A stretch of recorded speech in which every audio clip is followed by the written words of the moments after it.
ड्रोन हमला جنت زری د غره په لمن کې اوسېده. خواښې او سخرې بوډاګان ولې خاوند یې زلمی و. د جنت زری دوه لوڼه چې یوه د 7 کالو او بله د 15 کالو وه.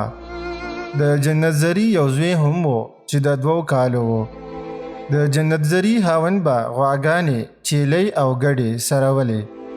سحر بتلو او ماښام به خپل کور ته د رمې سره راتلو. جنت زری چرګې چرګوړې ساتلی وو. دې نه علاوه د جنت زری په کور کې باغچه هم وه چې په هغې کې به یې سبزي کرله او د میوو بوټي هم پکې ولاړ وو.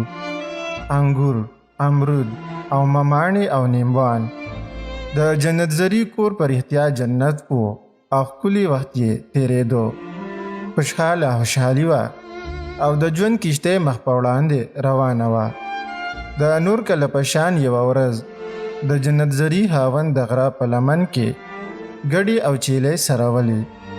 ورسره دواړه لوڼه هم تلې وې. دې ماشومانو جنکو به اکثر د غوا خوشایان راټولول او د ګډو چیلو خیال به یې هم ساتلو. چې ناڅاپه د اسمان د لوري یو مزایل راغی او د ګډو چیلو او غواګانو په منځ کې ولګېدلو. دا د ډرون حمله وه. د جنت زری زړه یو درز وخوړلو. په منډه منډه پیاب لخپې سرتور سر په هیبت د غره لمن ته راغله. سګوري چې د جنت زری ماشومانې دوه لوڼه خاوند ګډې بیزي او غواګانې په وینو کې لت پت پراته دي.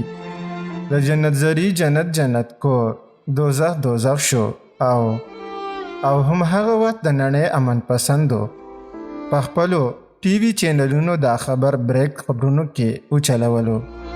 لږ ساعت مخکې په یو ډرون حمله کې څو خطرناک دهشتګرد والوځولی شول.